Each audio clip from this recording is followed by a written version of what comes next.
All right. Good afternoon. Good afternoon. Good afternoon. We are the Sigma Breakers Collective. My name is Ashley Lockley, and I have Mastering Mind Matters. Everyone's going to introduce themselves, but we just want to take the time to thank you for joining us on today, which is World Suicide Prevention Day. Um, we felt it was really important to do something on World Suicide Prevention Day and have a venue where we can talk candidly about suicide, suicidal ideation, and honestly, some things that can help as far as suicide prevention. Um, I think we're going to start off by introducing ourselves, right? So, oh yeah. So, like I said, I'm Ashley Lockley with Mastering My Matters, and the reason why this is important to me is because I've lived with chronic suicidality for the past 20 plus years of my life. I am a suicide attempt survivor, and my life's mission is to ensure that people have good mental health and mental wellness. So I think I'll pass it to Lisa. Hello, everybody. I'm Lisa L. Gilliam, otherwise known as One Single Lady, and half of the co-author of 21 Days. You'll meet my co-author in a second. Suicide prevention is super important to me. Although I did not attempt, I definitely dealt with suicidal ideation at different times in my life, depression, anxiety. And so, having been a counselor and also a minister, at one point, we might get into that here. I've been on both sides. And so I know what it's like to, not want to necessarily live because of the pressures of the world, the trauma that I've experienced, but I also have been able to help other people who have gone through or experienced some of the same things. And so any opportunity that I have to be able to educate other people and uplift and encourage, then that's what I want to do. So I'm gonna pass it on to Tracy. Hello, hello, hello, everyone. I'm Tracy Worley. I am the other half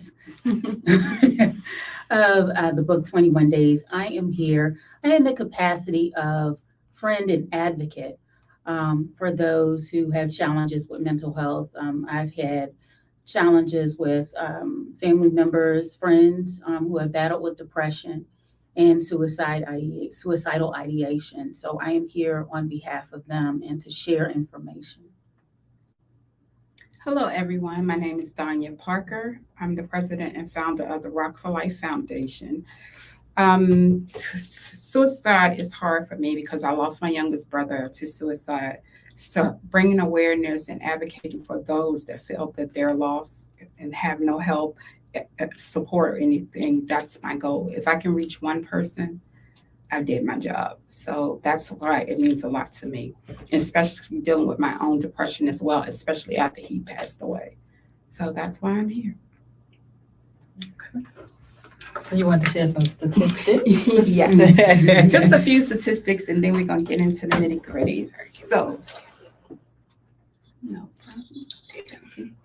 So suicide is the 10th leading cause in America between the ages of 18 and 25. But suicide has no age, social, or economic status. There's children out here that are being bullied, that are taking their lives as young as 7 and 8 years old. So there is no social economic standards for it.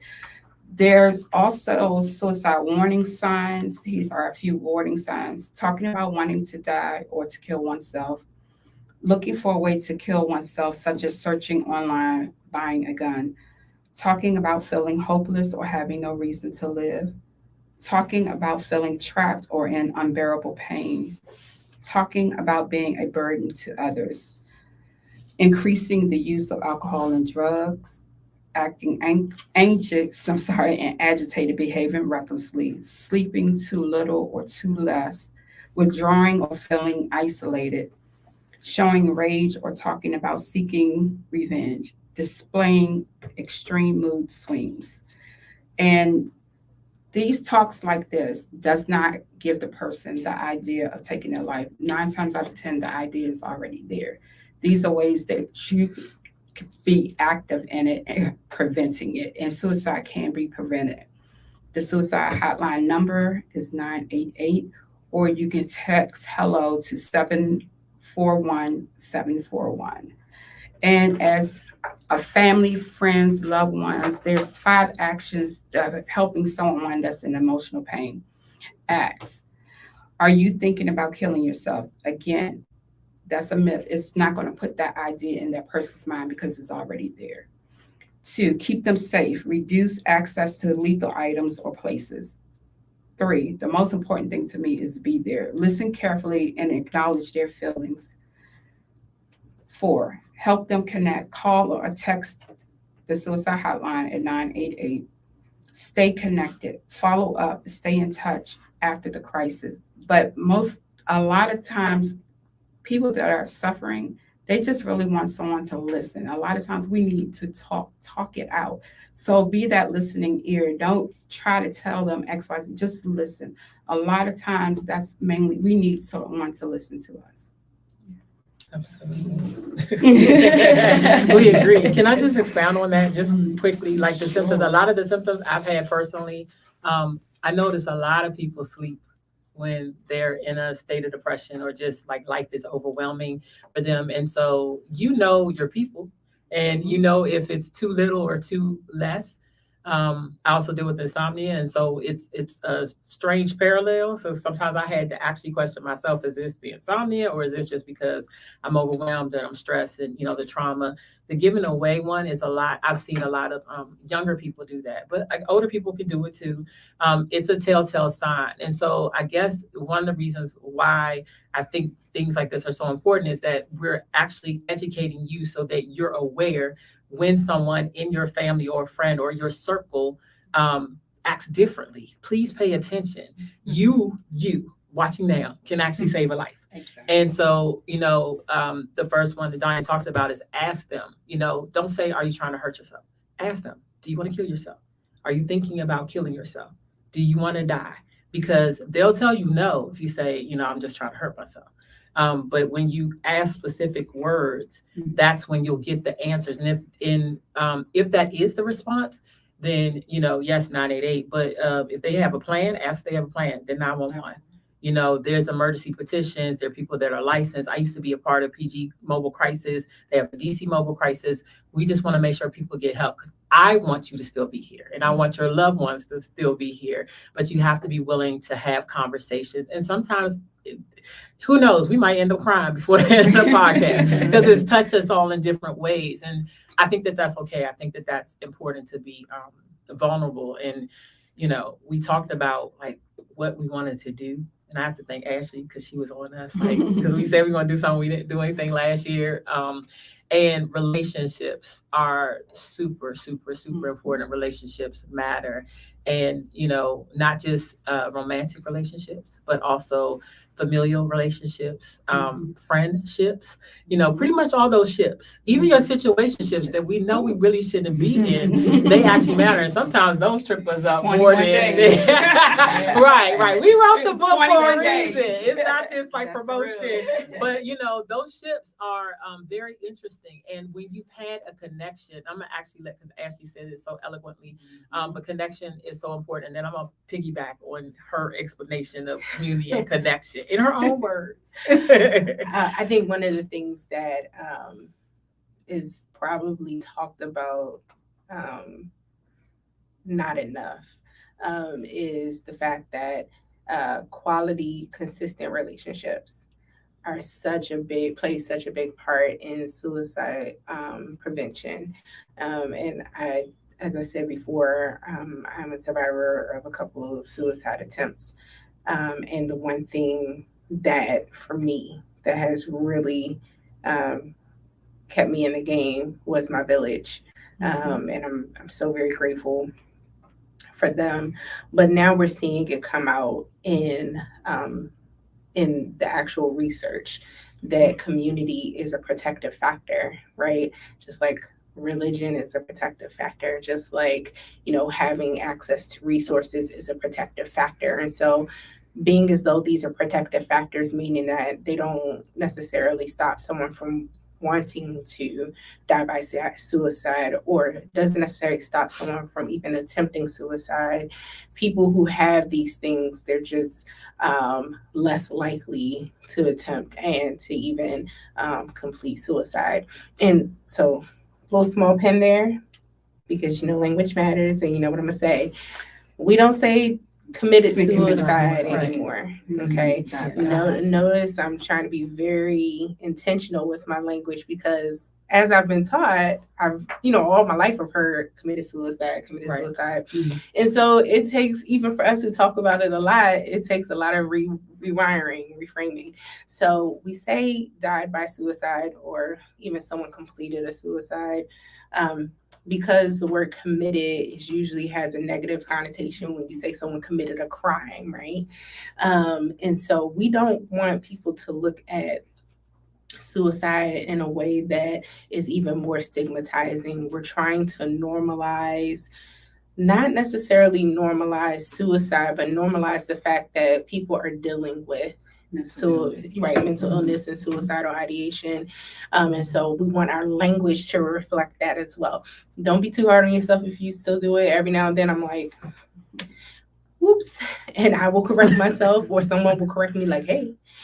So it's a learning experience, and it's something that we're all in together. Yeah. So if I did just do that, I apologize, because I Oh, don't. no. Okay. I was like, No. I'm just trying to say died by You suicide. didn't. Like, You but I it's was thinking important. way too hard. When I No, was I'm saying glad died you by said it, suicide. because I'll correct myself. And I think that's part of it, actually being open and vulnerable and willing to change. I was having a conversation with someone, I'll just say someone, and the person, I was explaining to them how like one word change could change everything. Like it could trigger. Change He's the like, narrative. I don't want to trigger you, but I'm like, but you are, because you're not. If you're saying, it didn't matter to me until such and such, a relative had died by suicide, and I'm like, I understand that. One of the pet peeves of mine about mental health advocacy is that people wait until it's too late to do things like this. So for you all that are here, thank you. If we haven't thanked you again, thank you again. Yes. And we hope that you take the information that we're sharing and share it with other people. It's,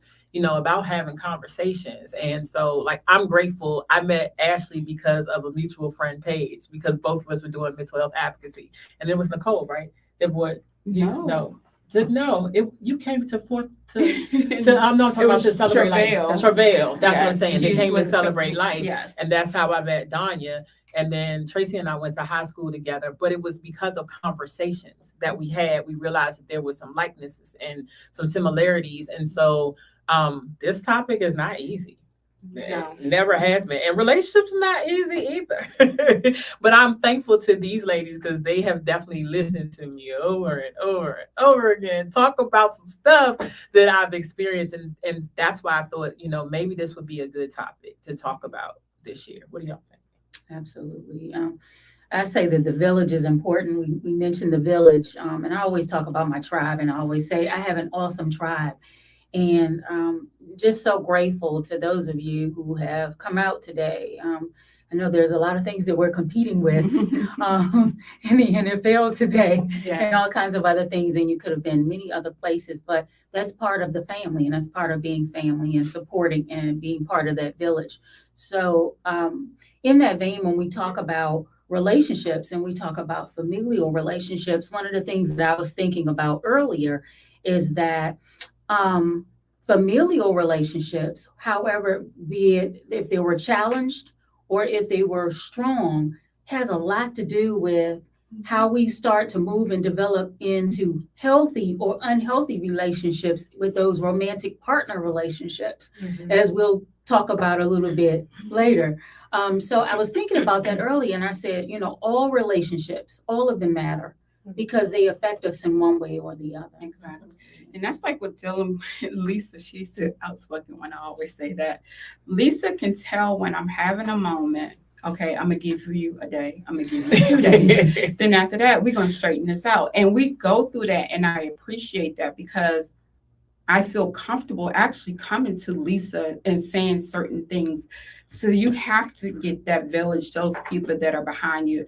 And I didn't know I had my core sisters. I had my group. But then it's like, I'm that type of person that I feel like I'm still bothering you. I'm dealing with my own, but I know you're dealing with this. So Lisa has gotten me to the point, you got to stop doing that because no one knows that you're hurting if you don't speak up. So I'm an advocate, but sometimes I don't advocate for myself. Mhm. And that was one of my biggest things in dealing with Lisa. She's going to push you. And I appreciate that more. No, you're good. So you're good.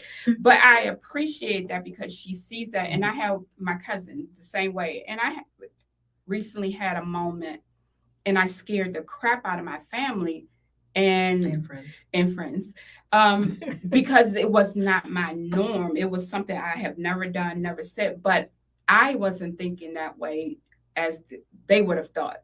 So I was just in my moment at that time, and I didn't think about how it affected them afterwards. So, and it goes back to losing my youngest brother. So doing this, I don't want everybody's going to deal with death at some point in time in your life. But losing a family member to suicide is a hole that you will never feel because you have a family member that smiles, does this and does that, and walks in the room, brightens up the room, but they're hurting inside it. And you don't know that until they're gone. So when I made my statement with my family, I didn't think about that aspect because then afterwards, okay, now I understand because this is how I felt after my brother left. You left me here to try to figure this out, and it hurts. So my fight is speak up. It's okay. I'd rather have you yell at me, fuss at me, than not to have you at the dinner table, Thanksgiving, Christmas, birthdays, not to have you there because you were in so much pain and you felt that you had no one to go to. So I appreciate Lisa for that. Sometimes she gets on my nerves and she knows this. And sometimes I get on her nerves and I know it. So, but it's there. I know I can get on her nerves. She knows she can get on my nerves. And that's what you need. And it's welcome. So right. And we're still friends laughing. after We're that still friends too. after Like, that. But we have our moments, but we're still friends. It's the thing, it helps you grow. It takes you out of that place. It makes you look at friendships, relationships totally different. Mhm. Some things you don't want to hear. Some things you don't want to talk about, but you have to in order to heal through all of that. So you're not in that place where, oh, I don't want to, no longer want to be here. And true to fact, one part of my brother's death, I believe it was a relationship. And so, and I don't believe, I know, so, because I have this feeling like if I was to ever, God, please forgive me, if I ever saw this woman, it's going to be a problem between her and I because I felt you hurt my brother. So that relationship pain, whether it's significant other, it can be the pain from a parent. I'm watching all these different TV shows where kids are abandoned and stuff like that. That still affects them as they grow up because then they don't have you there. You abandon them, so they don't know how to act. They don't know how to react. They don't know how to trust. So it plays a factor in so many different things. And I'm glad we're doing this topic. Yeah, definitely. It was something you said. So I recently had a situation with a friend, and I do talk a lot. Those who know me knows I do. However, it's always with a purpose. I'm very intentional about what I'm saying, and I can't help it. I was a counselor for 20 years, so I've been trained to ask the questions that I need to ask to gather the information that I need to gather. And although I'm not doing anymore, I was a good counselor. Like I feel like I still am. But my own stuff has prohibited me from doing it. So if I share the deepest parts of me with someone and then you turn around on me and say, you're too heavy, you're too deep, I just don't want to deal, it feels like abandonment and rejection to me, which is a trigger for me. And it allows me, I don't blame you though. I go internal. And then my question is like, why am I here? If I can't, all I want to do is help people, encourage them, and being a singer and a writer and a poet, it like all those things are tools to bring people to a hopefully a better place. But then when I can't even do that in my own personal life, it hurts. Like I'm a restorative practice, a practitioner, and restorative practices focus on dignity, mutual concern, and respect. And we talk about relationships mattering. We talk about community. And so they have this thing called circles. You all may have even seen in some movies where indigenous peoples are around a fire. It's similar to that. But here, of course, we don't have fire when we're doing it in schools, but we have a talking piece and we have centerpiece. And so it's still a similar practice. I encourage you all to look up restorative practices, restorative justice, or restorative approaches, which is a term we use in the school system. But once you realize that if I have a relationship with you and we have an issue, the chances are I will come to you or you'll come to me and we'll be able to resolve that conflict far better or more intently than I would someone that I don't have a relationship with. And that's why the relationships matter. And even when I was thinking about this, I have familial stuff, friendships. The book came out because of the hurt of all of the relationships. But like Tracy said, it started when I was younger. So those familial relationships, if they're not where they need to be, funny enough, my dad's birthday would have been yesterday. He's been dead since the week before my last year in high school. I graduated in 91, so 1990 is when he died. And it still affects me like in a different way to this day that he's not going to be here whenever I walk down the aisle because I'm claiming it. It's going to happen one day. And then, even though I'm 50, but it's going to happen. Okay. So, those little things where your family can't be there or that I can't talk to my mom anymore. Next month it'll be six years since she died. And, that where you're like, oh my gosh, like, what happened to my family? Like, I feel like she's probably turned over her grave right now, not happy about some of this stuff. But it was the romantic relationships that really messed me up, where I feel like I'm still healing. And I don't want anybody to have to go through this stuff, waste the time. I wasted so much time, y'all, dealing with people that didn't have don't even ask me how you doing. How's the book doing? I've really started thinking about this, even with the guy that I like. I don't think one time asked me, just, well, how's the singing going? Then I have other people who I'm not interested in asking me those questions. So it's made me kind of check myself. And, the narrative that we tell ourselves, that, they're busy or that. That's why I said, no, nobody's too busy. If you want to do something, you'll do it. And I'm tired of making excuses for other people because you're grown too, just like me. It was a reason why I was saying that, but of course, y'all know. I forgot. I'll come back to it. But yeah. I do want to kind of really quickly, I think what you and Tracy were alluding to is what's called in psychology attachment theory, that the relationships that you have with your base, your parents, your family, is a great predictor of how you end up having and operating in your relationships, your social relationships, your friendships, but most importantly, your romantic relationships, honestly.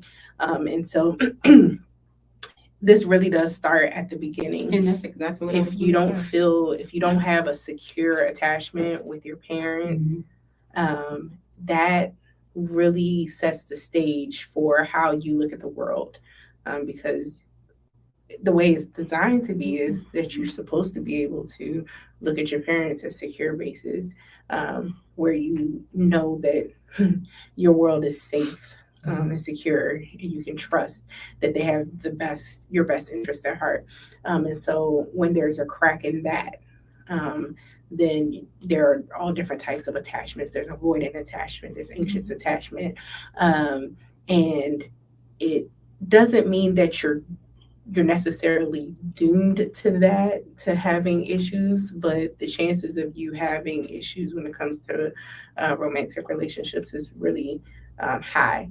And so, there is science that backs up what we're talking about here. And it's just very important that we kind of recognize that, okay, maybe you're grown and you say, okay, it's too late for me with my parents, but if you have children, right, recognizing that you play such a crucial role in how your children will end up looking at the world and interacting in the world. Absolutely. And I remember, can I just say before I forget? So I don't mind, they know I'll tell you, after my mom died, I had PTSD, so I have memory process and memory loss and memory retention. So I'll forget things But see, it comes back and it's getting better, believe it or not. But the thing about it is, I was thinking, like, even today as we were approaching the day, and I was just like, if we were healthier before we got into the relationships, then maybe our choices about who we got into the relationships with would be better, and we wouldn't get to the point where we would feel like I need to end this relationship because we made wiser choices initially. A lot of times the symptoms are there, the signs are there, the red flags are there, but we avoid them. And then we wonder how we got to the place where we're just like, I don't want to be here anymore. I don't feel like I have anything. But maybe if our choices were better in the first place, and that's something I have to check myself on, then I wouldn't have gotten to the point. I don't know that I had a really bad breakup, and I say that because I don't know if you want to say it was a situationship or relationship or whatever, but this was in the mid 2000s, and that person hurt me tremendously. And I remember just going into the room and opening the Bible because nobody else was gonna help me except for Jesus, and I was bawling, like crying profusely, and I don't know where it landed, and I read the scripture, and it's so funny to me that the person that consoled me is the person that I'm estranged from now. And so they know who I'm talking about, and how life kind of the circle of life, that's why I probably cry the Lion King every time I watch it. But you just never know how pivotal people, are in your life. And that situation repeated itself, the cycle of getting in something and getting out of something. But that started for me probably as a young person, and here I am 50 trying to make better relationships. And if you don't want to be here in my life, I don't want you here, and I'm becoming okay with that. It's not important for me to hold on to you if this is not what you want, and you don't want to hear about the trauma I've been through. Okay, that's fine. You're just not my friend, because a real friend is going to be there. A real relation. It takes a lot to deal with someone that's been through the trauma that I've been through. And I'm an open book, so sexual abuse, molestation, date rape, and still want to love me in spite of all of that. That's what I want to, because I'm sure you come in with baggage as well. You might not be aware of it, but your baggage is there too. Okay. Thank you for letting me say that, Diane, because I would have forgotten. She's speaking about the PTSD, the brain thing. I'm the same way, so I forget things. But I'm 56, and I was in a situationship, but it was funny. The person that I was in this with, he brought up he has 3 daughters, and he was explaining the relationship a daughter has with their father means a lot. We always talk about the relationship that a boy should have with the father. It's the exact same thing with a daughter with their father. 56, nothing against my dad. The conversation I needed to have with my dad or with a father figure, my dad couldn't handle it. So I had it with my cousin. He didn't look at me as he's a minister. He didn't look at me in that minister role. He spoke to me as his daughter. So when I had the conversation with my friend again about what he was saying about his daughters, I said at 56, it makes sense because I still need that as well. We still need it to grow up, and a lot of it. It all begins when you're growing up. Everything affects you, everything. So parents, and I keep telling people, suicide does not have an age. Doesn't care what grade you in, what house you drive. What house you drive, what house you live in, the car you drive. I'm on the road. They might. Right now, it's a real thing. thing. Maybe You might have a trailer. Maybe the Jetsons. We almost there. Right. Absolutely. But it's still, you still need to focus on your kids. Pay attention. I hear a lot of parents say, "Oh, they just need some attention." Well, give it to them. If they need attention, stop letting the TV, these electronics and stuff grow up with them. Pay attention to your kids. Have the conversation. And 7 years old, died by suicide, being bullied, afraid to speak to anyone. And it's coming out so much. Yes. And it really hurts when people send me, did you hear about this? Did you hear about that? These kids are in elementary school, in junior high. I did a research with one of their charter schools. They were in the 7th grade. It was 15 kids. There's one question on there, and this one sticks to me. If you or a friend of yours were hurting, would you go to an adult? 15 kids in there, 10 of them said no. The other three said they don't know. The other 2 said yes. That's sad in itself. And just by reading their body language, the way they were acting in class, they need that attention. They need that help. And it takes a village, the parents, the teachers, whatever. But parents, it starts with you at home. You know your child better than anybody. Whether you want to pay attention to it or not, pay attention. Stop, women. I'm gonna say this. I'm gonna leave it here. Stop chasing after that man to fill that void to make that child's father or whatever. Pay attention to your kids first. Make sure they're all right. Make sure they're healthy. And it is nothing wrong with going to therapy at all. So y'all need to get that out of your mind. I know most therapists have therapists. So it is nothing wrong with going to therapy. I love it. Wish I had stuck with it when I started, but I'm back on it. But I'm gonna just go back to it. Pay attention to the youth. They are struggling. They are hurting. They're trying to figure it out. They're trying to fit in. I have kids that I know that are 10 that are wearing eyelashes because mama's trying to make them grow up too fast, but we're not going to go there. So pay attention to your kids, fathers, mothers, everybody. Just pay attention to the kids because it starts there. You start that structure. You show them how they should live, what they should be doing, everything. Just have the conversation. Have you ever thought about it? It's not going to hurt. It's not. It might give them the strength and the courage to actually finally open up to you because you're always probably yelling. So they're afraid to open up to you. So take the time. And we need to go back to this. And I loved it. And I think about it all the time. The old school. My grandfather came home. We all sat at the dinner table. My grandfather asked us how was our day. We had a conversation. We are getting away from that. This person's eating in their room, this person here, this person doing that. Go out. Everybody at the dinner table, people on their phone. Instead of communicating, stop it. Just start talking and you might learn a whole lot of what's going on. Can we go back to what you said about attention-seeking behavior? Okay. I have a 7-month-old at home and I'm already being accused of spoiling him.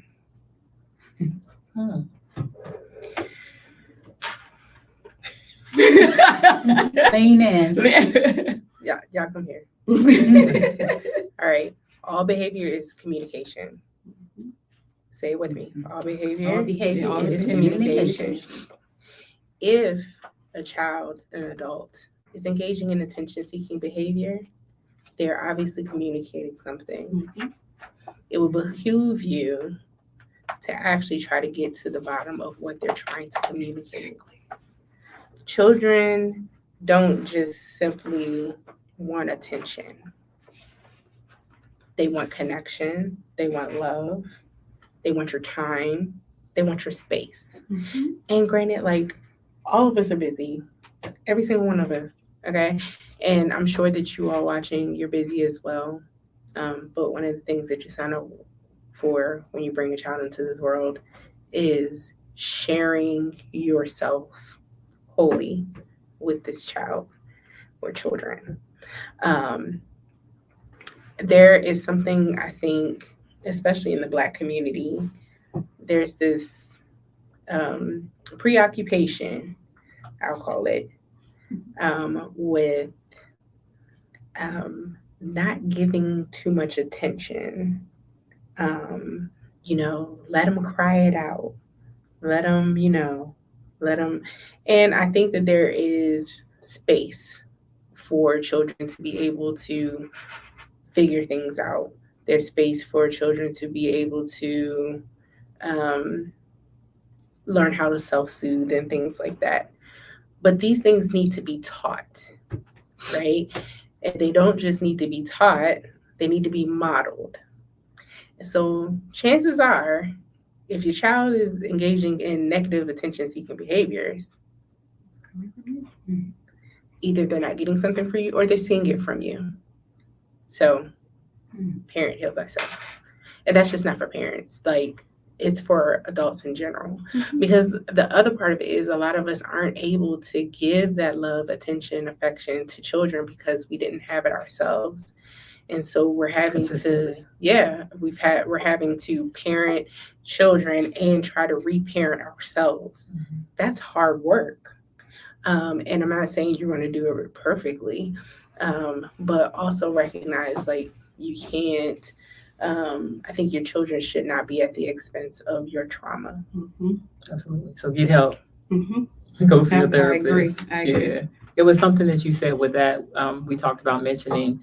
So a lot of former clients didn't want to commit suicide, but they were cutters, or some of them would hit their head up against the wall or try to just cause injury to themselves. And unfortunately, if you're playing with fire, you can get burned. You know what I mean? And so there have been some accidental deaths because they were just trying to get rid of the pain.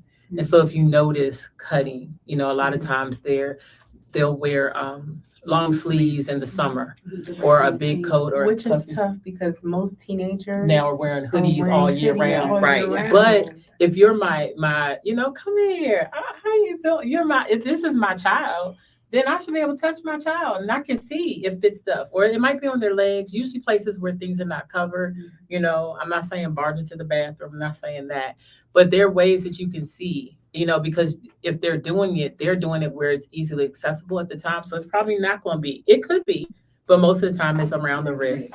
Or, like somewhere an ankle, places where they can kind of get to wherever they are. So please be aware of that. Puffy coats in the summer, it's too hot. Like it was almost 100 degrees, so start to see that. And it may not even be because they want, or they're having suicidal ideation. It could be other reasons too, but sometimes they are mental health related. So you should, I think, as a parent, know your child. And if you don't, please listen to what they're saying, our parents in the room, and, make sure that you are paying attention to the signs and the symptoms that your child is exhibiting. And I think that's super important. I think the worst thing I've heard, I've had family members who've died by suicide, but when you have the information, you did nothing about it. Like now you are equipped with information today you are. So hopefully you use this and you share with somebody else. But a lot of people, like I said before, don't do anything until it happens to them. I don't want that to be anybody in my family. Again, my friends, like when that happened, I didn't know. I really didn't start to get into this until probably like around my 30s.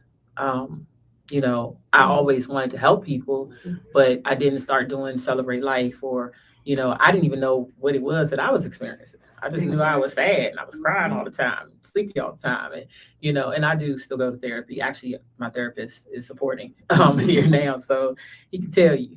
But yeah, I just wanted to throw that out there. And I just say that, as we often talk about, if I move us to probably maybe the middle to the end of that spectrum, where we talked about the children and the social media and the things that are hidden, and then some of those things that are hiding in plain sight.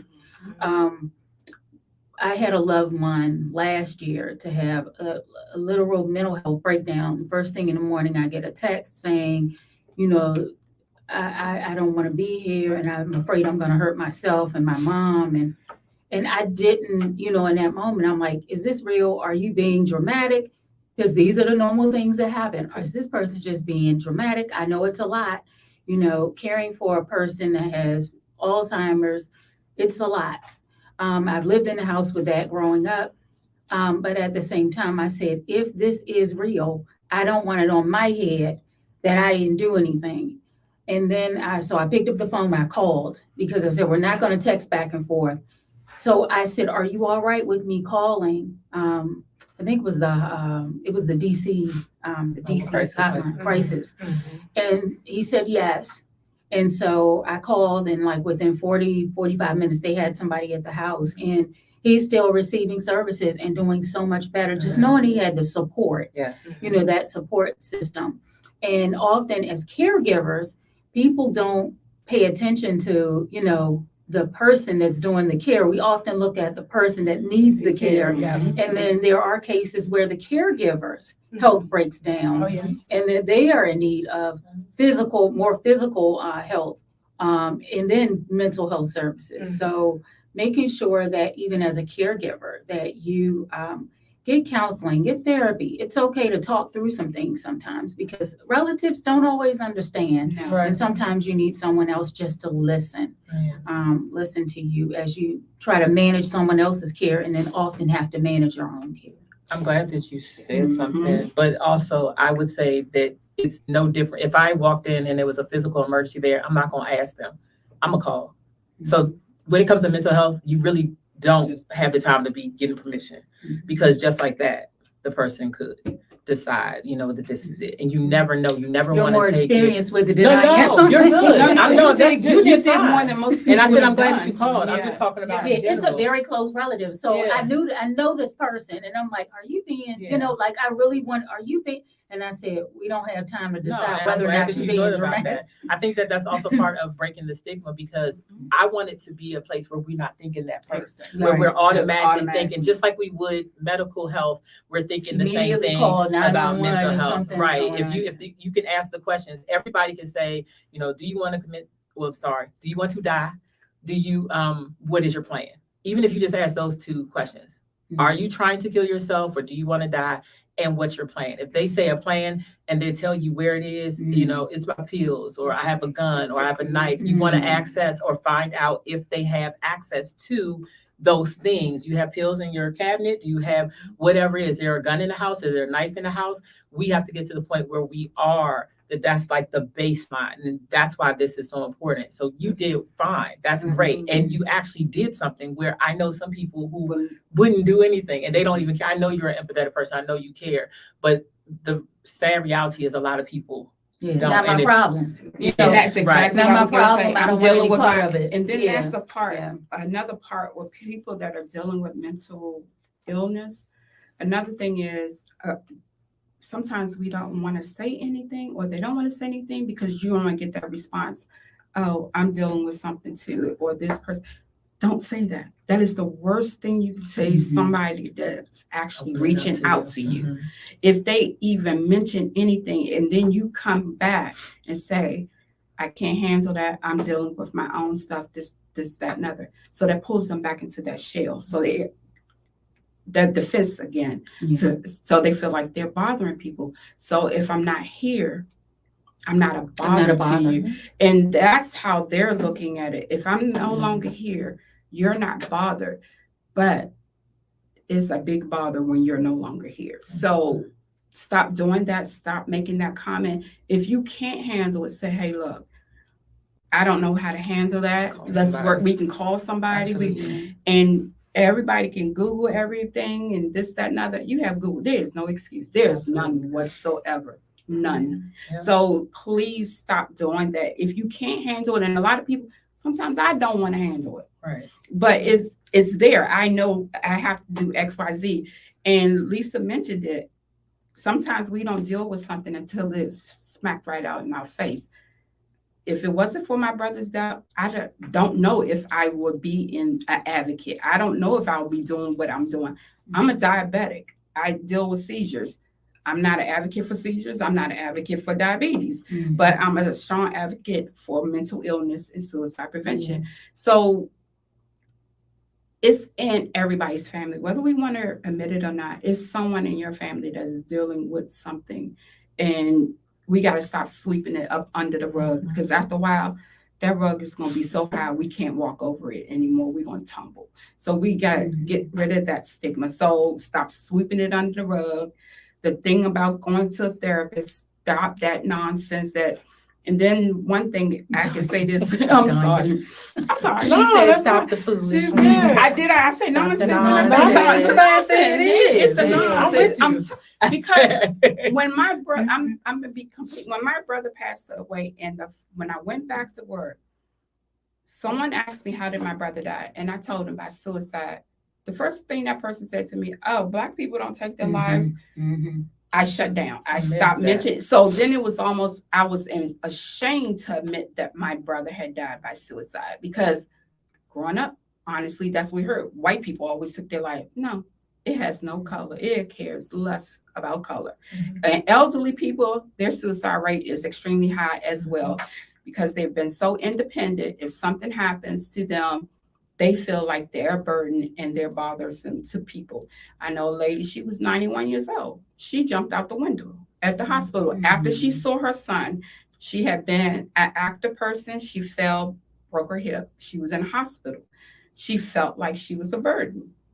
And after she saw her son, she just wanted to see her son, and she took her life. So it has no age or whatever, color, I don't care. And I'm going to keep saying that. And my thing is, keep going back to your kids. Pay attention. I think if anything positive came out of it, and I know on certain platforms, it's almost taboo to use the word that we've all gone through in the past 3 years that we're still dealing with that virus.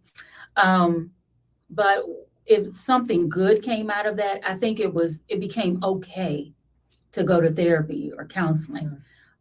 It became okay because the masses were doing it. Everybody was doing it. That being locked down in that isolation and that feeling alone, it weighed on a lot of people. So now they have the new one, loneliness. That's coming out. But it's always been there. And just like you said, and people are making it more comfortable now because it's more of the masses and more people are talking about it. But I really have a problem with, everybody is on Facebook when a star or whatever takes their lives. My brother was my VIP, so my family members are important to me. My friends are important to me. So don't just wait to have when a star or someone spotlight takes their life. Pay attention. Just stay focused. That's it. I mean, I get emotional about it, so I said I wasn't gonna cry. So Ashley, could you talk a bit about suicidal ideation? Like, can you define or talk a little bit? Because I think more people have experienced that than they may not know. Exactly. Yeah. So suicidal ideation is actually on I would say it's on a spectrum. I think most things on a spectrum. I think that we, in our quest to try to normalize it, we oversimplify it because it can look different for different people. And it's not even with the same person. It could be heavy and persistent one day, the next day, you're not feeling it. It can come back. It can be triggered by something small. It can be triggered by something big. And then for some people, it's acute, meaning that there's kind of one or a few small things that kind of bring it on. Or there's some people who deal with it chronically, right? It's the same thing as acute illness, chronic illness, right? Chronically, you kind of go through seasons where it's just, you're kind of experiencing, it can go from anywhere from just, I wonder what it's like or what it would be like if I wasn't here. That's what I was going to ask. I've had times where my suicidal ideation just looked like imagining my funeral. Like I just sit there and I'm just like, wonder what that's going to be like. Wonder if it's going to come. Is anybody? Is anybody coming? Yes. That can be a form of suicidal ideation. And it can look like, actually having a plan, actually having means. So you have, So that's where you talk about from acute to chronic. Yeah. Right. And honestly, there are some people who would say that, chronic is worse than acute or whatever. I don't think it's about what's worse. It really is just about the person, because what you want to make sure of is that the person doesn't have a specific plan. You want to make sure that they don't have access, right, or the means, right? So, do you have a gun? Do you have, something that you could use to actually carry out the plan? You want to make sure they don't have access to said means, right? And really getting to the heart of that is more important, or I think a better way to utilize what you're trying to help this person walk through than trying to understand whether it's acute or chronic. And so, excuse me, it can be very specific, like, oh, I shouldn't be here. Suicidal ideation could also encompass actions.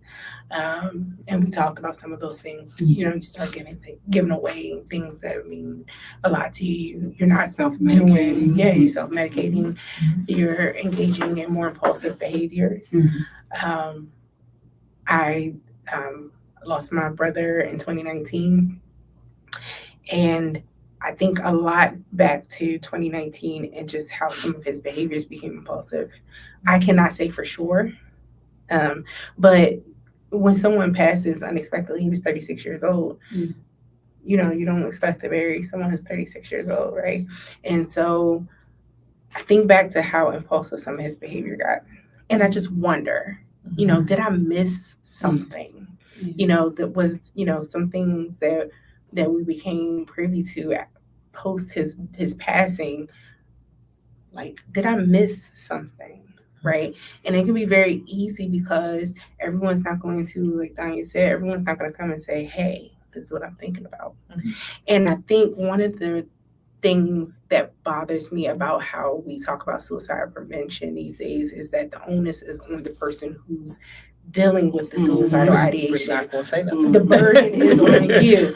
Oh, if you're struggling, reach Say out. something, yeah. I can't even get out of Right. my You try to get the Right. put the clothes, like the shower, Talking get about. in the shower, I can't get do the dressed. I didn't brush my teeth No for fine 5 for days. me. You know? Exactly. So the onus that we put on people to say, hey, if you're struggling, reach out, sounds good in theory, but why is it incumbent upon the person who's struggling to reach out? And I think that that's where community comes in. Because when you're in true community with people, one, you should be able to see more clearly, perhaps, when there's something off about that person, when they are, people we're creatures of habit. Generally speaking, we're going to operate in some of the same ways. Like, I'm gonna use Lisa. We're picking on Lisa today. I mean, but it's a good thing, right? Okay. So Lisa knows if I get a little quiet, I'm probably overwhelmed. Okay.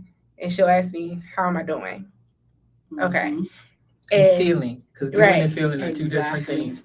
And thinking, yeah, See how sorry. see how she- Because I was going to say it, but go Yeah, on. yeah. but that's exactly what I was gonna say, right? I'll be like, she'll ask me how I'm doing, and she may Lisa will send a text and I'll have like 3 questions in it, right? So I'll call myself trying to She answer. picks one of I'll them. pick like 1 or 2 of the questions to answer, Right. and Lisa will come right back and be like, you never told me how you're doing. Right. Right? But that's community, right? Okay, my best friend Kim knows when I start talking a certain way, all right, what's going on? But that means I know people. I endeavor to know people. So now I can be a bit more comfortable in saying, hey, like, I'm struggling. Or if I'm feeling a certain way, I'll call Lisa and be like, hey, this may be what's going on. I think the other thing is, if you're in true community and relationships with people, you can learn how to not just give. I mean, not just take, but give, right? So even if you're in a place where you're feeling pretty delicate, you can always ask, hey, do you have the bandwidth for this? I've got something heavy I need to share. Do you have the bandwidth for me to lay this? If not, can you help me figure out a plan? Because I got to talk about this, but I don't want you to feel overwhelmed if you've got a lot going on, because everybody has a lot going on. Right. When Tracy said what she said, I have friends that when they come to me, I be like, yo, are they being, and that's a real thought. Yeah. Because it feels and like you know it's your tribe. over and over, Yes. So that's why I was glad that you said that, because I'm like, it's natural. You be like, yo, Yeah. what is going on? Cousin, you know what I mean? So you want to make sure that, because community is not meant to be a one-way street. And I think that's why I really respect Lisa. Like, she's like, all right, this is year 50. We're not doing those anymore. We're not. we're not doing that anymore, right? But it's harder than what we think. Say, You know, yeah. we say, "Oh, I'm not going to do that anymore," And it takes some years, Yeah. sometimes or months to practice. so it, many of 'cause we're us have changing our been exactly. mindset. Changing We your have mindset. been Yeah. in these cycles. Mhm. And that's what we're used to doing, and because we're creatures of comfort, we'll go back to that when it gets too hard to try to stick to what we're trying to change to. Right. So yes, you want to be there for somebody, but I've also learned, like, if I'm really dealing with something heavy, if I'm in the space where I really can care about someone else, which generally I am going to care about somebody else before I care about myself, which is not great. Always good. All right. You can care about both. Let's care about both. But I will say to my best friend, "Hey, I got something going on. Like, do you have the bandwidth right now?" And because she loves me, she's gonna say That's yes, good. because she don't even know That's what I'm gonna say good. in my mouth. Right. But you know what I mean? Exactly. And then if you set the tone for these relationships that you Right. have, whether they're family, social, friendships, whatever. Because Right. I can go back with you were saying with Lisa with the friends with the phone text message. Because she can ask me a question and I might say, okay. You don't call it after that. And then I get the phone. You see the I'm reaction? like, how you doing for real? That's Like, not an answer. right. And But then it's if I because I give care her- about y'all. We get it. And I it's know. like, So we're trying to get everyone, and I'm the oldest. Right. Can I just tell you where it came from though? For me, I think it came from the abandonment and rejection. And so I don't ever, and I mean with the capital EVER, want anybody to ever feel the way that I felt. Abandonment and rejection is horrible. And so if I say, and I might for real cry now, but if I say that I care about somebody and I can tell, like I've been trained to read nonverbals, for real, I can't stand texting. It should be like a quick whatever. It's something about hearing somebody's voice or seeing their face. So I might not be able to be in person with you, but if I can hear the tonality of your voice, if I can hear that this, because I learned this when I became a minister. Like I'm supposed to be in relationship with Jesus Christ. I should hear Jesus or God's voice when he's speaking to me, right? And what I learned is if I call a person enough, I should be able to know, or if they call me, exactly who that person is. I should hear their voice and know, oh, this is such and such. Because we had relationship. We spent time together. We've talked. You can't get that from a text message. Now, I'm not saying it's the worst thing in the world. No, get quick things. So if sometimes I'm busy and sometimes I can't talk, or sometimes I don't want to talk, but I'm still going to let you know I'm thinking about you. I'm not going to wait, because I've also had people just die generally, just not even because of suicide, that were here today and gone tomorrow, and I didn't take the time to reach out. So if God put you on my heart, I'm definitely reaching out, but I don't want you to feel abandoned. If you're not answering me, then yeah, because I do care, I'm going to call.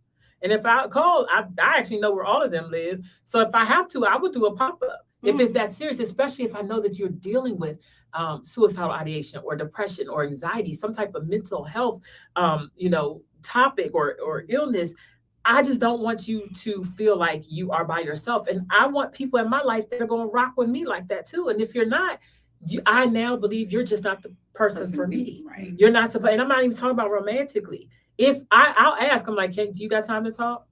Like I call Tracy like, now this is my accountability part. I'm dating again or whatever. And I'm just like, look, I need to tell somebody. And I think I've used Ashley too. Might use you too, Danya. And like, yeah, let you know, because things are, you're not I've been okay. doing that. We believe in, we share. Right. And I didn't always do that That's though. like- My 20s and 30s. No, Like I I- did some stupid stuff, I didn't y'all. do that.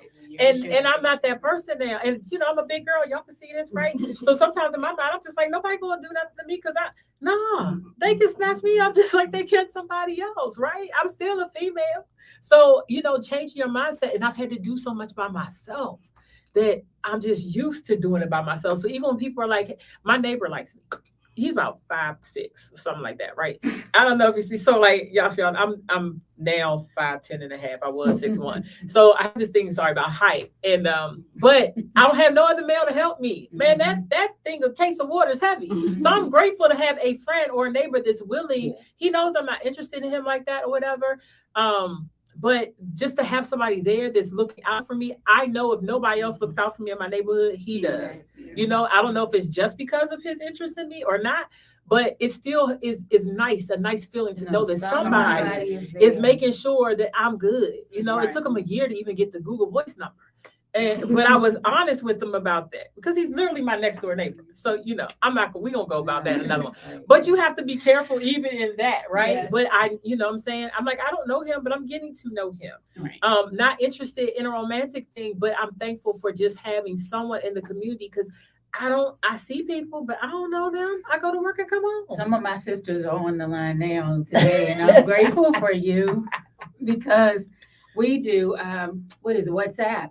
And I have left messages then they'll stop 15 minutes later and then to be continued. And then I'm crying. And then somebody will come back and somebody's going to pick it up. They'll all respond eventually, but somebody's going to pick that up. Yeah, My cousin, sorority sisters, people are out there. And I say that I'm so grateful because I have had those dark night of the soul moments where it's compounded grief, losing my father suddenly after falling down the stairs, and the next day he's gone. My brother was murdered. Not even 5 months later, 4 months later, my stepsister, who I grew up with, died in a car accident right after my brother, who was 2 years older than me. So things just keep happening. And then life just compounds and compounds. And then somehow I just say I'm functionally something. Whatever it is, I'm functional. But you start walking around almost like on autopilot, like a zombie, because you're just trying to get tasks done. But when you sit in your feelings, and that's where 21 days came in, that you start sitting in your feelings. Man. And thank you to those of you who have supported this project. Yes, thank you. We You know, appreciate it. I said I'm gonna get a T-shirt that says "I have questions" because the next person that I bring Yes, into my questions. life, Yes. and this Go on came to your about questions. from romantic pain, out of romantic relationships, and I thank Lisa for yielding her ear when God gave her this Project. vision and this task to do to pull together these women to meet, and it was just really I didn't appreciate it as much when I was going through it because it happened so That was fast. me. That's funny. though. Not on purpose. But this wasn't anything that was planned. At This all. was very this is the result of being cathartic. It was like therapy, writing it all down and retracing how did I end up here in this place, in this space, and how do I keep myself out of that space going forward? What can I learn from this? You had to And- own your stuff. Mhm. You had Yeah. to own your own stuff. Yeah. Be honest. And be honest with And yourself. really That was sit hard. in it and not be It wasn't distracted easy, right. by phone calls, texting, that whole thing, without getting into all of it, because most of you here have already supported the book. Thank you. But this was just really it was a labor of love, and it was therapeutic. It was therapeutic, and I'm just grateful for the ladies that walked through this process. Again, there are two of us that put it together and authored the book, but there are Four of others us that, yes, total. that One. did Yes. this project. I was going I to say, didn't want to. can we I didn't no, want because she out already to. said that we could talk about it. But Doggett, since you Yeah. didn't do, the book part, could you share your experience from what you learned? So going through it the first time, I went through it with the four ladies. We went through the process. Then I went through a tremendous hard situationship. So I've always been the type, I can walk away from anything and just not let it affect me. But this last time, this situation affected me to the point I started losing weight. I started losing who I was. So I didn't write parts of the book because I looked at it, I thought about it, but I go back to it now. I don't think I appreciated it as much as I Weren't should there. have when Weren't I there yet. was exactly when I went through it the first time. The second time when I was going through that moment, I called Lisa. She said, "You already know I'm dealing with some other stuff, but I'm gonna be there." Call Tracy, ask her. I went through it twice. And I still follow it, and I really wish I had followed it at that time. So when I go back and I look at what that situation put me through, it was compounding of a lot of other things because I was not that person. Danya, you've never been that way. You've never acted this way. So it was so many different things that was on top of it. And I can't say Lisa was hard. She wasn't hard. She was making you be accountable. Because just that like, was hard. yeah, It was that hard, part- but that it was hard part- for me. But if I will call BS, won't say the word And if I she- see it. and she But went. it's the counselor in me. But I'm doing it in like the way that God Mhm. ordained this. I'll just say, so 21 days. We realized that they say it's 21 days to break a habit. What we realize is 21 days really to start it. Yeah. The situation, the growth did not change Mm-hmm. just because we went through this process. Every morning we got up, we prayed together. We were on video call. I'm not a morning person, but it was 6:30, something like that. It was super early. 6 o'clock. It was So 5:36. I would get up and I would go walking and talk to them. We would pray. We would talk about, there were different things that God would give me. So like, even though I'm not counseling, this is a labor of love from like, people get paid for the information that you have in here. So like, in my goal or my hope is that you'll take it with your girlfriends and go through the process, because talking to my friends, I realized I wasn't the only one going through stuff. And I think about the main person that caused me to have like to be like, this is it. So much time was wasted, but he wasn't the only one. I wasted my time on so many other people. And so what I was saying earlier about if I'm healthier and I'm making better choices, then maybe I won't do the same thing. So we came up with questions that you could ask in relationships. Like, do you believe in a monogamous relationship? Because someone just told me, okay, we could just have an open relationship. I don't want an open relationship. I don't even care if I messed up and I've done stuff in my past, and you read my book, you'll find out that I did. Have you been married or are you married? Met somebody else recently? They've been, divorced or separated, I'm sorry, for years, decades, but they still married. Well, that's not for me. And I'm like, I'm not going to go out with you knowing that that's the case, because it holds space for me not to get what I want, which is to be in a right. I want my husband, a marriage. You want to say something? No. It was a learning process, and I always took pride in the fact that Right. Definitely. if I'm mad at myself, I know where I'm wrong. I have no problem with apologizing. A lot of people are not like that, but Lisa wasn't.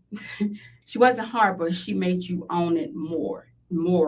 And the feelings. No, that's not a feeling. That's this. That's a that, thought, and right. that's a thought. This that.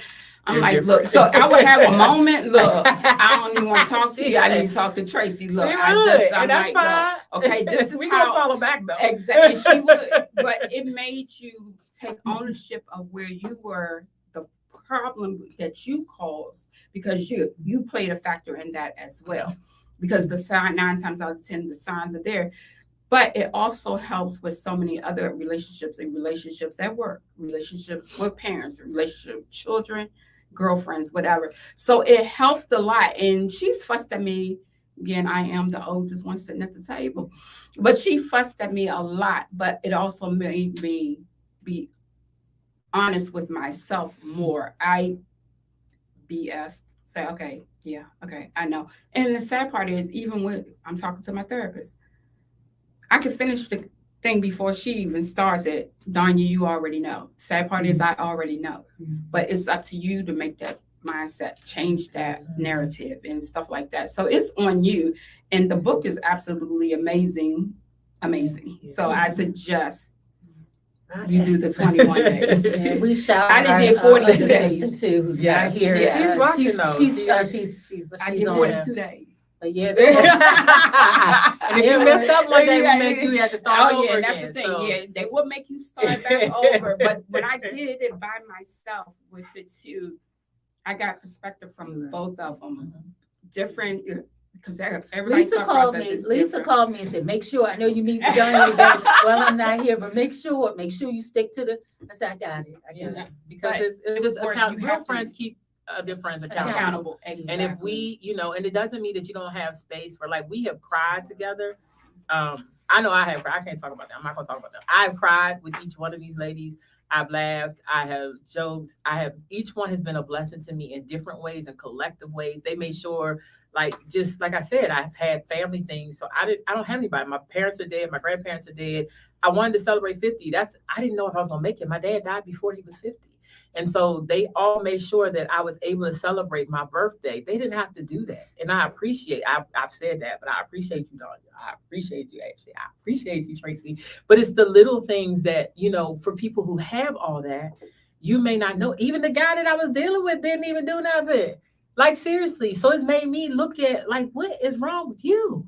Like, that you're accepting this. Mhm. And I'm not accepting that anymore. So yeah, whoever it is, he's gonna have to come correct.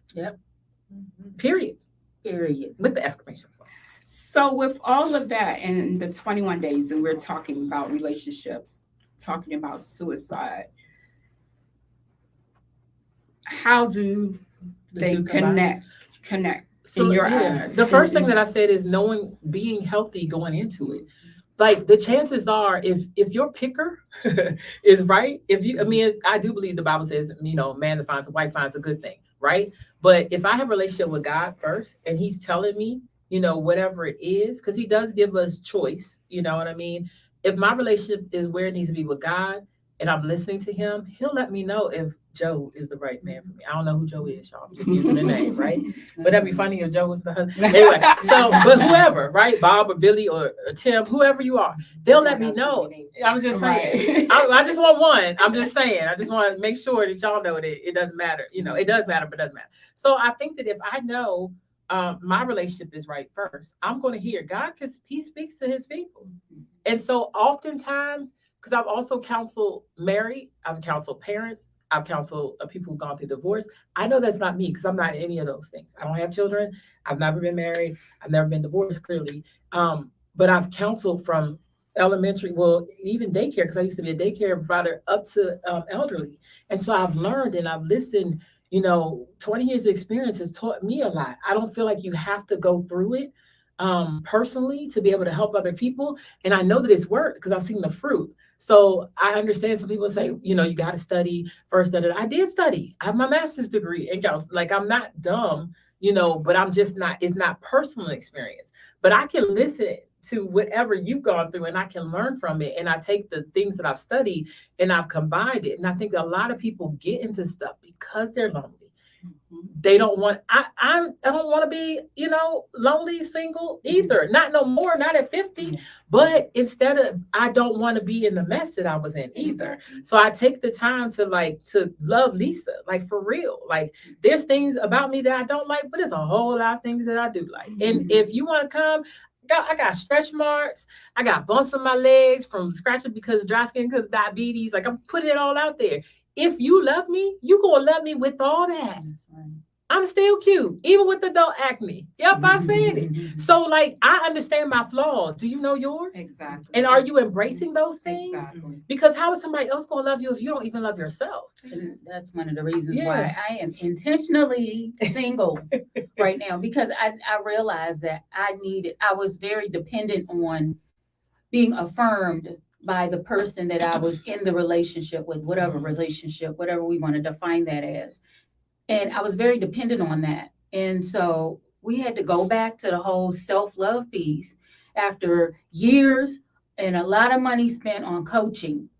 I've put a lot of money into coaching, and it was a blessing to me. And I fought and resisted and fought, but it really boiled down to me loving myself and all of myself wherever I am at the moment. So that's why I say I'm intentionally single right now. And when I feel that God says, okay, you're ready, and you're at the place where you are loving yourself the way that I intended for you to love yourself. And for me to be, and that's my prayer, God, please allow me to see me the way that you see me. What did you intend for me? Who did you intend for me to be when you created me? And so that's where I am now. So, I desire to be loved by someone wonderful, because I'm someone wonderful. Come on. You are. Yeah. And so I really, I've given a lot of love to people who have just, what do they say? Casting pearls to swine. And I've done that, and now I'm through.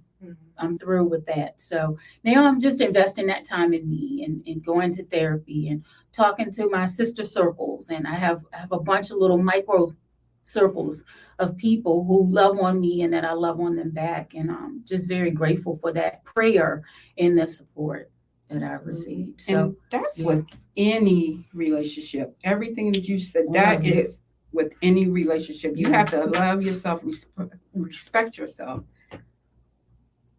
because people see you the way you see yourself. So That's that's right. it. They're going to treat you the way you allow them Mhm. to treat you. So that's for any and every relationship. Oh, Can I just read this one, for just the first paragraph? Mhm. So it was a blog that I wrote a long time ago, and so I decided to put in the book. It says, proceed with caution. Maintenance is necessary. And so I said, while writing this book, I began to realize that most of my relationships, friendships included, were lopsided. I began to see that I was treated badly or used in many of my relationships, familial, platonic friendships, and romantic relationships. There was little to no maintenance, and maintenance was definitely necessary.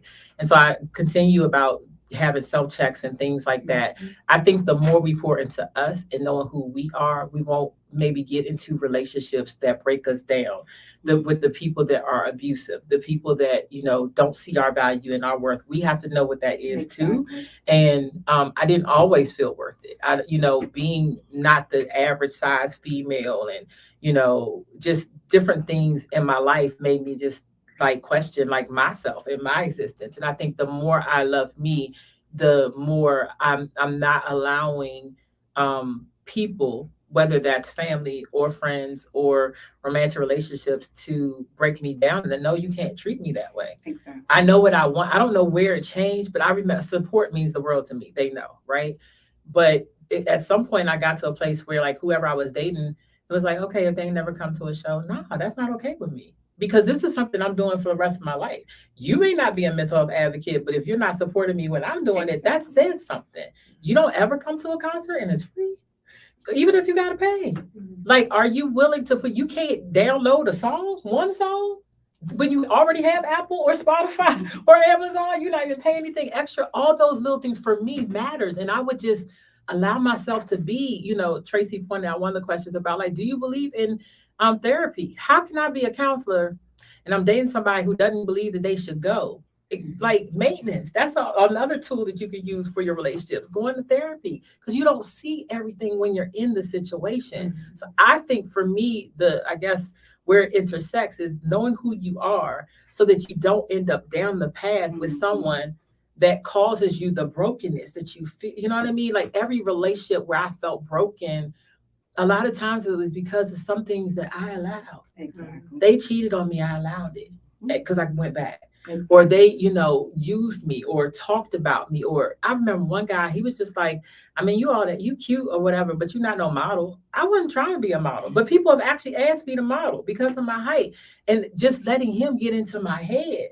Like I'm not wasting time. I'm cutting stuff off sooner. It's sometimes not soon enough because it's a process, but I'm happy about the person I'm becoming, even with all my flaws. And what I've shared, even as you read the book, is that God already knew I was going to do what I did. All the sin, all the stuff that I did, he already knew and loved me anyway, and knew that I know I have a purpose. I know that I've touched people's lives. You don't even have to tell me, but you do. And I'm appreciative because that's encouraging to me Exactly. to not stop. So for me, that's where it combines. But someone else that's not in touch with their mental aspect and you are, it can be draining. It can really drain you. It can take a lot out of you as well mentally, even if you're not dealing with anything mentally. And if they're not, you can only push a person so much. They have to want, especially adults. Children, I blame it on, I get it on the parents. Adults, you need the help. Get the help. It's okay.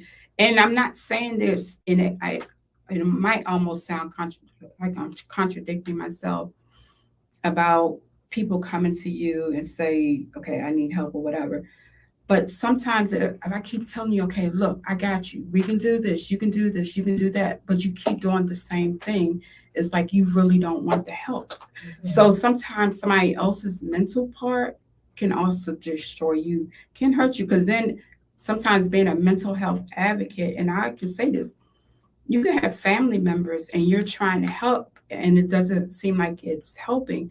So you say, okay, am I doing the right thing? So it eats at you as well. That part plays a role in everything. So a lot of us, we really need to take focus at what we're doing and get the help. You can love from afar though. Yeah, you can. Like sometimes you can't be everything to everybody. Right. And so there are some people, I don't agree, as you all know, that someone say I'm protecting my peace, so that's why they're not dealing with it. But if you've dealt with the conflict and then you're saying, Yeah. but you can't protect your peace if you've never dealt Deal with the it. conflict. Exactly. You have to be willing to have a conversation. And that might say, I've shared with all my friends, have you thought about therapy? Sounds to me like you might need to see a counselor because it's not my job. Even though I was that's not my job to counsel my friends. We're not supposed to do that ethically. Right. You know, so it's okay to do it from afar. And if they're not willing, look, I'm willing to be here, but you need to get some help. And if they're not willing to get some help, then I might not be able to be there. It's only but so much you can do because it's still, I have to maintain where I'm at this point too. And it goes to sometimes you got to meet people where they are. If I have to love you from afar, I have to love you from afar. And I will say, and I know we're coming up on time. As the married person here, the work doesn't stop. I think a lot of people think, okay, once I get married, no. Okay. What they say, new levels, no devils. I don't have a church up in here. I want y'all to know the work doesn't stop. And so I would agree that if you don't conquer self-love while you're single, it will just continue to manifest. And I would even say produce some bigger struggles once you get married because now you're dealing with two people. Yeah. And that's why, what they were saying about,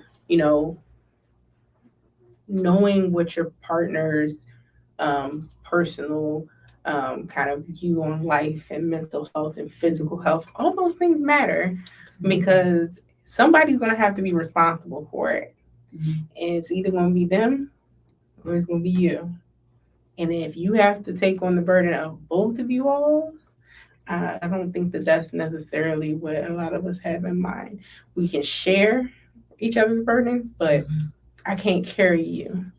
And even I love my husband to death, but he can't love Ashley for Ashley. And so I'm still on the path to loving Ashley. And so I just say to you all, I appreciate that you're trying to get that down now.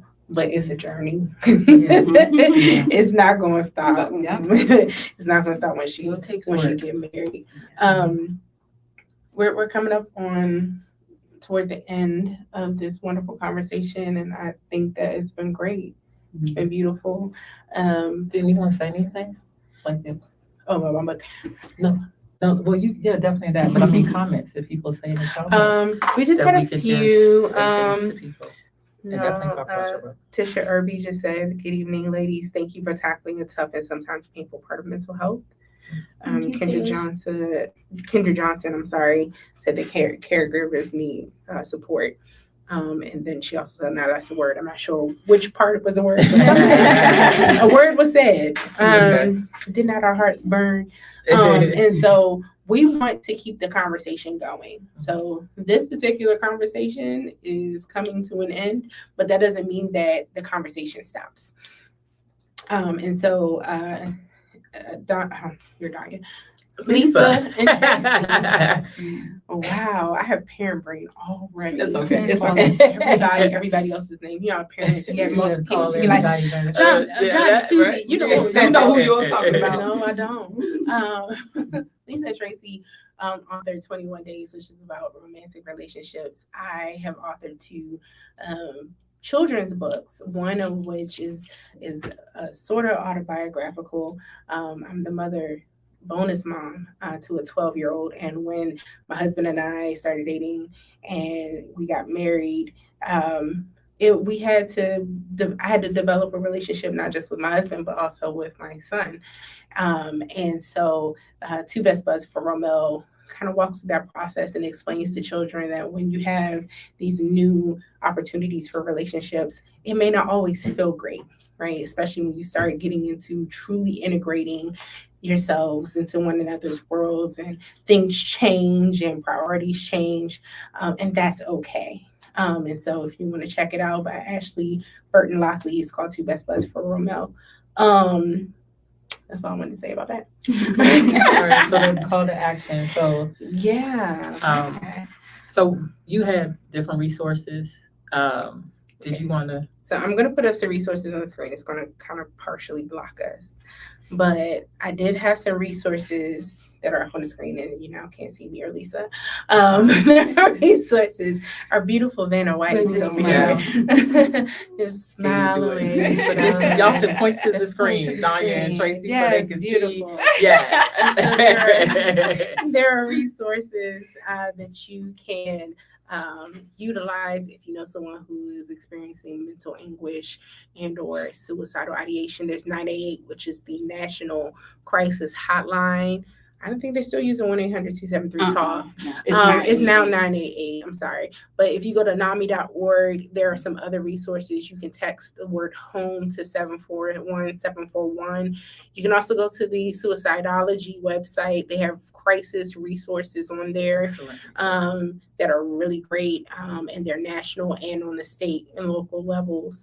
I would also say NAMI has set up something like, I know specifically for iPhones, if you say, hey Siri, I'm feeling depressed, Siri will take you to NAMI.org and will take you to the resources that you need. I'm pretty sure you can do it on Android. Probably, I haven't even tried. I ain't tried it. But Nomni does Yeah, have they just a talking lot. about my Android self. I'm sorry. Nomni has a lot of I'm amazing Apple solid. support groups, and I'm actually the facilitator for TAY, which is Transitional Age Youth, which is 16 to 26, and support groups.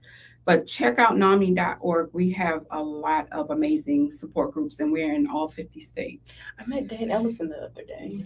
Yeah, he's the CEO of NAMI. Great guy. And then we have some main takeaways that we want you guys to remember.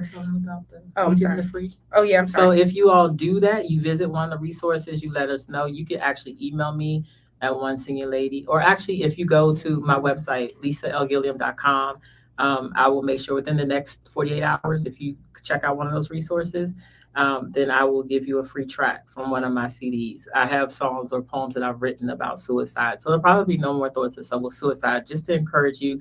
It shares my testimony about what I was, it was written, years ago. Thank goodness I'm not in that state. But you'll receive that track for free. We want to make sure that you all are not just listening to this today and not willing to do something else. But if you do that and you sign up within the next 24 hours, you'll get the free track as well. So lisalgilliam.com, okay? lisalgilliam.com. Okay. Okay, sorry. Now we have main takeaways. Yes. 1, relationships matter. Absolutely. All relationships matter. I don't want to sound... Okay, never mind. Practice resolving conflict. Yes. Lisa said earlier that you can't say that you're protecting your peace when you're using that protecting your peace as a way to avoid conflict. Conflict is inevitable. It is a part of every relationship, every type of friendship. And so you have to learn how to be able to resolve conflict, or at the very least, get to a point where you can discuss. Communication. Are we clear about that? just communication. Do it. Communication. Just Do communication. it. Just open your mouth and Do it. Receive it. Yes. All right.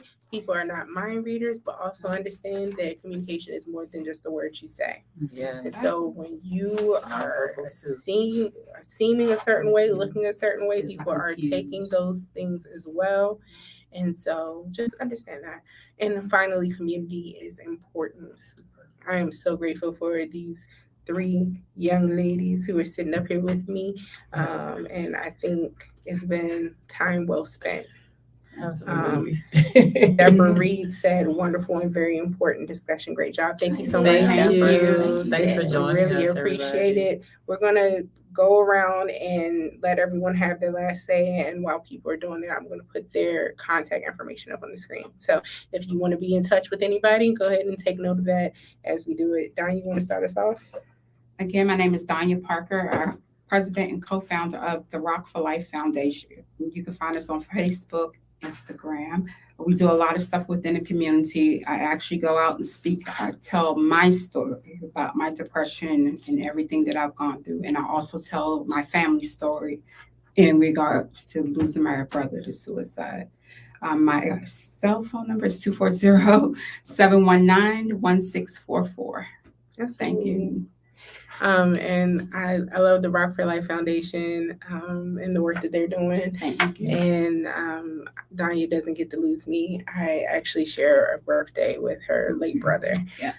July 29th. So thank you, Danya, for that. you. My name is Ashley Lockley. You can find me at Mastering Mind Matters on Facebook and Instagram. You can also find me at Ash Lockley, or you can visit my website at masteringmindmattersnow.org. And I am Lisa Gilliam, or Lisa L. Gilliam, otherwise known as One Singing Lady, because I sing. And so you can find my music on Amazon, Apple, Spotify, Pandora, YouTube. You can also find me on TikTok, X, I guess is now Twitter, and